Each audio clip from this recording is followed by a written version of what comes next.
Here she comes, Marie Osmond. How cute you are. You're darling. You are. No, you're really cute. You're making me very excited sitting next to you. And I'm so excited for your husband and all his success and everything. And I got to record one of her songs, and it's just so cool. Girl, I am the one that is like flabbergasted that this even happened. Oh no, this song is phenomenal. Jason and Jason also Deere, Jen. your producer, Jen Wayne, Taylor Lynn. Yep. We were writing, and then that song made its way to you and your story. It fits perfectly, and it's your single. So it's our new single. But what made you come up with that idea? You know, I think I have to give the full credit to Jason. Really? Jason Deere is one of the most talented songwriters. He's in this room right now. He's over there. Yes. He's hiding. He's hiding. But we were writing for our band at the time, and I think he had the idea, and it fit perfectly with our life because we were all kind of in love. Well, it fit perfectly with my life. Your story brought it to a whole nother level. Isn't that crazy? Yes. So talk about crazy, baby, you're crazy. After 25 years of never seeing my first husband, never. How did that happen? Well, you know, your kid gets to a certain age and they set up their own visitation and everything else, and it was just, I never saw him. And y'all were married like 3 years? Yeah, and I was married to my second husband for 20 years, and I know. And so, boy, you know, there's a song right there to be written. No, I'm kidding. Truly, your life is incredible. But after 25 years of not seeing him, we ran into each other. Where? And in Vegas. Just randomly. Well, I was moving in a house. He was with my oldest son, our child together, and I needed some things lifted. And I said, Steven, can you come over? And he says, well, Dad's with me. So he came over, helped, and we said, well, let's just go catch up. It's been a long time. So y'all hadn't seen each other in 25 years? No. You never, like, thought about reconciling or anything? No. And I had pretty much decided I was never getting married again. Right, yeah. And it was just led to dinner and another dinner, and boom, I married him again. No, so, not quite that fast, but... So how has the first marriage even wore been? The same wedding dress. I know! Well, I mean, your body is banging, no, so obviously. I couldn't put my arms up in that sucker, but I wore that dress. For the point. And you looked amazing. You're so incredible. Cute. But it was just one of those crazy...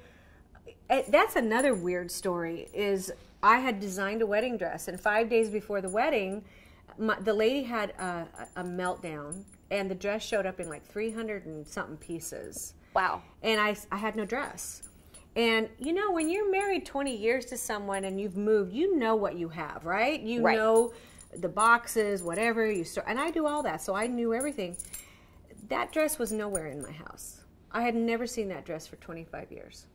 And when I was kind of in tear mode, and I'm like, God, really, I can't do this. And I had to go to work at the Flamingo that night. I walked out, and there was a box leaning against my car door. And it was my wedding dress. Are you serious? And nobody knows where that thing came from. It was God. I think it was my mother on the other side, because she really liked him. She did? She did. So compare the first time you married him to the second time. It was so incredible. We were surrounded by just family and very, very few friends, and it was so sweet because it was like, I'm home. He never remarried. He was in love with you the whole time? Never remarried. Well, I told him I'm a hard habit to break. I could see that. I could totally see that. It'd be hard to let you go. But it was the most wonderful... God's miracles, you know. That's why if you think I'll ever walk away, you're crazy. You're absolutely crazy. And I love the beginning where, you know, I hate admitting this and I don't want to admit that, but okay, fine, I will. But it's just a great song. And it's perfect for your story. So that's at country radio right now. Yeah, it is. And that's your single. This is the first, so in the past 5 years, this is your first album. In the past 20 years, this is the first, you've only done 2 albums. So this is kind of a big... Well, no, I've done more than that. But it's been a while since like Meet Me in Montana. Okay. No Stopping Your Heart, Read My Lips, You're Still New to Me, those hits. Because, I mean, I've had wonderful success. I mean, I was 12 when I had my first number one record. And then I had hits with my brother, and then I had other hits through the years. And I just thought, well, you know... When we got a CMA Duo of the Year with Montana, I thought, okay, thank you. God has been really good. Really had no intention of recording again. And then Jason came, saw the show, and he said, your voice sounds radio. And I was like, nah. He goes, no, really. And I went, that is so weird. And we started talking. I said, I have been feeling this feeling to record again. You felt it. And I was like, no. And things, anyway, just started falling into place. And I fell in love with him and the passion that he had. And I thought, man, I haven't seen that kind of passion in a while.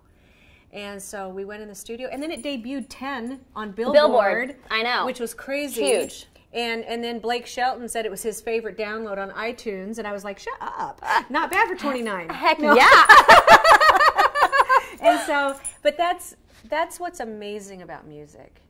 Is that why you titled it Music is Medicine? Oh, well, it has been through my entire life. You know, other people got high on other things. Right. And I got high on music. And I have a weird voice. I sing many different styles of music. And, you know, I went to Broadway and... You starred in 2 Broadway shows. What you have done is insane. Well, the guy, you know, Rodgers and Hammerstein came to me to do Maria. And they said, well, you can't sing it the way you sing. Sound of Music. Yeah, you can't sing it like you. So he hooked me up with this lady who taught Mary Martin and all these people. And I learned to sing legit soprano. Dang, girl. And then they took it a notch up there, and I did legit soprano with a British accent. I had 3 weeks to learn how to do that. And then from there, the lady who taught me, she goes, you know, you can sing opera. So in the show in Vegas now, I sing Nessun Dorma and all. Are you kidding me? Oh no, it's really fun. Do you have a blast doing your Vegas show? You know, it's fun because it's a little bit of everything. It's kind of like Variety comes back to Vegas a little bit, but it's just. But my love, my passion, what I would like to leave on an album, I'm country. You know? Yes. And it's like I say, I was country. I went a little bit country, and I was country before. You've always been a little bit Barbara made it cool. You've always been a little bit country. Always, yeah. So your family was the Osmonds. It started with the Osmonds, and that was Jermaine, your brother, Tito, your brother's band. Jermaine, Tito, Marlon, Michael. And there was Osmond She doesn't Mania. even get it. No, but it was wait. That's the Jackson 5. Oh God. No, there's so many of your family members. So young. You have 9 siblings though. I have 8, yeah. And you're the 9th. 8 brothers. The only girl. And I'm giving you a bad time. I know a lot of your family. I just don't know all their names. It's okay. It's okay. That was funny. Okay. So, it really was funny. And wasn't like Michael in there? Just kidding. Yeah, okay, you got me on that one. Totally Good. Ba-doom, boom, we're even. Okay, yeah. You know, Thriller? No. Wasn't that a big one for y'all? We played football with Michael and Janet and all those guys in hotels. And that's crazy. Oh, yeah. Well, I mean, what other families were there? You know, Michael was an interesting kid, and Jermaine, I mean, I know Did y'all them grow all. up together? Oh, yeah. And it's funny because their father used to make them sit and watch my brothers on Andy Williams. And they followed all their moves and everything else in dancing. So, yeah, we have a long history together. So the Osmonds... Our mothers have the same birthday, both of our families. That's ironic. Yeah, it's crazy. That's a good day. Yeah. Your mothers are important. Your mother's an important part of your life. Yeah, you wrote your 3rd book kind of based on your mom. Like okay, her you're inspiration. really... Yeah, I didn't even know... I'm impressed. Yeah. Yes. It's all about love and what she taught you. Well, it is true. You know, we are in a society that is so competitive and wanting to be seen and to, you know, it's so important. And she's like, you know, really the key to life is love. I agree. You got to love yourself. Yes. You've got to love others. You know, you have to know who you are at the core of what your existence is. And as you get older, too, boy, if you don't love yourself, aging's rough. But if you like who you are, it's kind of a really neat experience. How did you get to that place? I don't know. I'm 29. I know, you're super young. You're ahead of the game here. At 29, how have you figured out how to fully love yourself? Because you radiate love. And you radiate, like, authenticity. Cute. Do you know, I think it's one of the hardest things that we have to do. And I think the first thing is to not compete with each other. It's better to complete each other and to, you know, to really support this experience of life that we're going through, especially as women. Yes. And to try to understand somebody else's shoes and what they're in and to really be compassionate. But I think the world tries to get us to remove that and to try to make us men. You know, I have 8 brothers. I don't want to be a guy. I love being a woman. And I like the respect that my brothers always gave me. They did. Yeah, they always treated me as an equal. but it was, but I was treated nicely like my mother or my father would kill them. How did your mother and your father keep hold of all of your siblings, and when y'all were taking off and all becoming superstars pretty much, how was your childhood? Bizarre. Bizarre. Bizarre. You know, it wasn't to me, it was a lot of pressure. I mean, just the Donny and Marie shows, I was 14 when we started those, and I had to memorize like 350 pages of script in 2.5 days. And that was, you know, dance routines and sketches and costume fittings and everything. And I was going to school at the same time. And so it was, you know, some days 18-hour days a lot of the time. And it was very overwhelming. And I knew I was giving up a childhood, but at the same time I knew that I was working with, you know, all these iconic people, and, you know, from Fred Astaire to Bob Hope, who was like a second father to me. Really? Oh yeah. And I mean, I did many shows with him, but he asked me to do his last USO tour. Really? Over to Saudi Arabia. Yeah, it was really just awesome, incredible experience. And you know, from John Wayne to Ethel Merman to, you know, all these people. And so I always was brought back by my parents to say, count your blessings. You're having experiences. Maybe you're not having these kinds of experiences, but you're having these kinds. So just love the life God gave you and work hard. Don't ever get caught up in it, because it's a job, and God doesn't care what we do. Right. He doesn't care. There's no difference in what we all do here.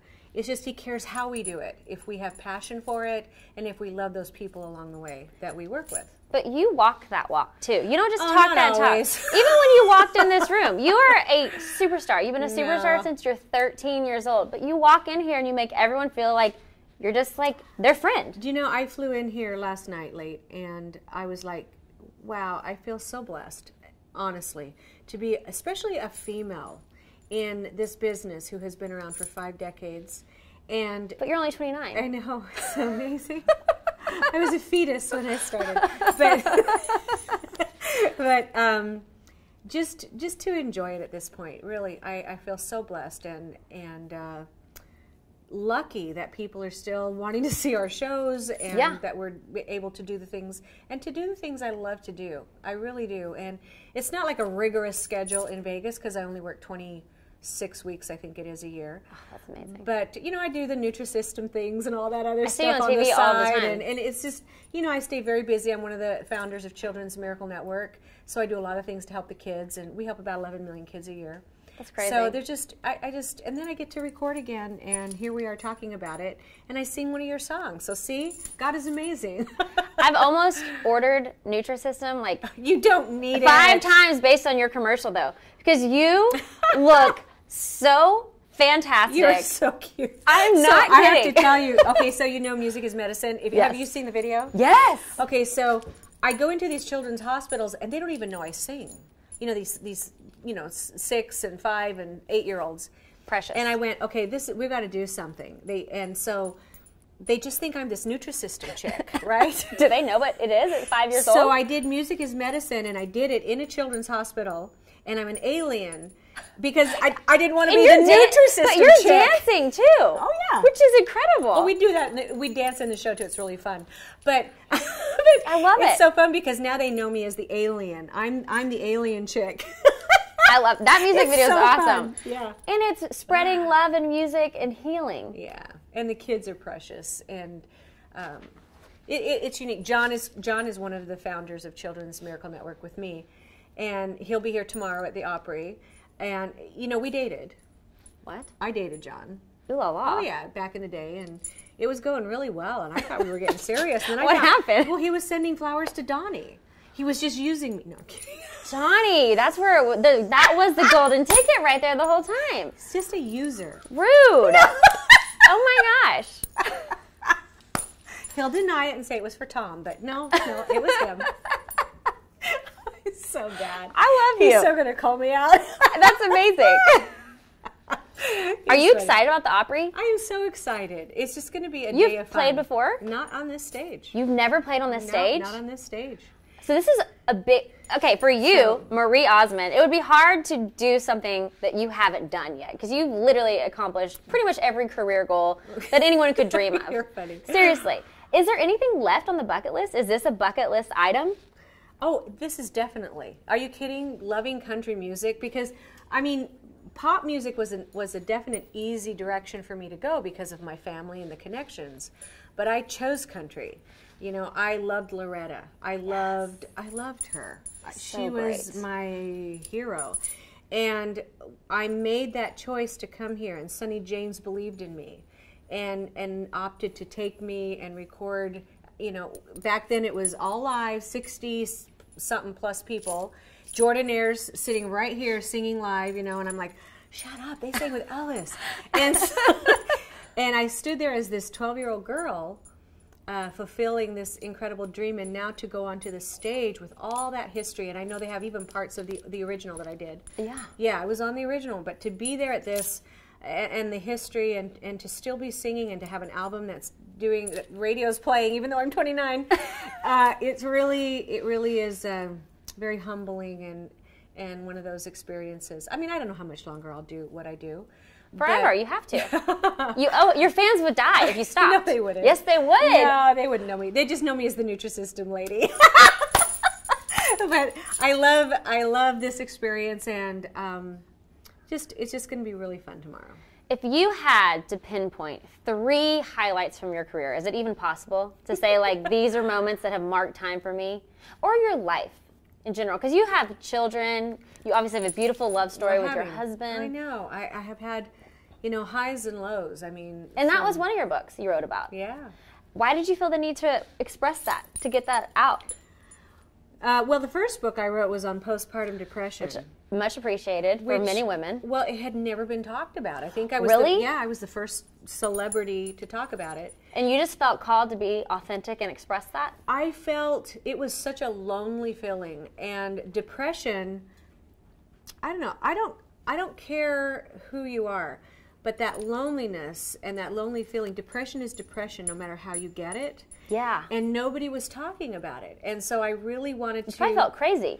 Well, yes, actually. Yeah. And was that a time when people were trying to act like everything was perfect? Well, I was doing a talk show at the time. Oh, wow. And I didn't know what was wrong with me. And there are a lot of interesting things in the back of the book. There's like 14 or so signals that if these things are going on in your life, you probably are going to get postpartum depression. I think I had all but one. What are some of them? A life. A brand new move, a new child, you know, a new job, blah, blah, blah. It just goes on and on and on. But I was doing a signing in New York after I wrote that book, and this couple, I had a lot of beautiful stories, but this couple came up to me, and she was crying, and she said, "Thank you for making people aware that these people that struggle, it's real." And I said, "Well, you're very kind." She goes, "No, I wish you would have written this a year ago because I would still have my daughter." And it was one of those things that it's real, and depression is dark. And I had a son who struggled from it, and I told him, I said, "Baby, if I had never gone through postpartum, I don't think I ever would have understood what he lived continually in." He passed away, but it's something that I have great empathy for people. That's where I get into that place that we shouldn't judge. We shouldn't. No. We need understanding and compassion. Love is the key. It is the key. It really is. It's what heals the world. Yeah. Well, thank you for sharing those books with the world and your music. You're sweet. Okay, so I have a few fun questions. Okay. If you were going to be a dog to a celebrity, who would you pick and why? A dog? What kind of dog? A pet dog to celebrity. You know, just a lap dog that gets like loved on all the time, petted, toted around. Which celebrity? That's hard. I love dogs. I like big dogs. You mean I have to pick a celebrity? Owner. A celebrity owner. Oh, an owner. Yeah, if you were going to be the dog to a celebrity, which dog would you want to belong to? Who would you want your owner to be? Blake Shelton. He's so cute. Isn't he cute? He is so cute. Oh, I know. Brad Paisley's kind of cute, too. Okay, so you like those country boys. I do. I am a little bit country boy. Hugh Jackman's cute, too. I know Hugh is. He's my celebrity crush. And Deb, his wife, is darling. Oh, Hugh, yeah. And Wolverine? Oh, I know. He came to the show a few times. He did? Yeah. Did you make him take his shirt off? Well, no, but I did an interview with him, and he's pretty cute. Yeah. He's pretty cute. I like to... Yeah, I think I'll say Hugh Jackman, and I'll be a wolf. I'll join you in the wolf pack. Oh, So after all of your life, all of your career, what is some inspiration you can leave us? Like, leave your light. How would you like to inspire people with your entire beautiful life and career and family? I know. Can you sum it up? What is some inspiration that you want your message to be for people? I know fear is a tough thing. I think because I started so young, and I was just told, okay, this week you're going to do that, and this week you're going to do that, and this week you're going to do that. So you were like, you started off just in it. Oh, absolutely. Whoa, big time. And I just didn't have time to fear it. And I just did it. And I think that's the biggest thing. If you can conquer that fear and just get out there and start and work. You know, work hard. Because you're not going to accomplish anything unless you work hard. And that's I think the greatest gift I got was I was taught that by Milton Berle. I was taught that by all these incredible Lucille Ball. I mean, my gosh, she taught you things? Oh yeah, she taught me lighting and work ethic and comedic timing, and she's brilliant. Boy, she was tough. She was? Oh yeah, very very smart. Was she tough on you? Oh yeah. Wow, how awesome to have her as a teacher. Oh, yeah. But just learn, but and then to step back once you work really hard to be prepared, then step away and enjoy, and that would be. And to remember that you meet the same people going up as you do going down. I love that. And to just love everybody along the way. And, my dad, you'd always see him out with the truck driver, the bus driver. You'd always see him with the catering people.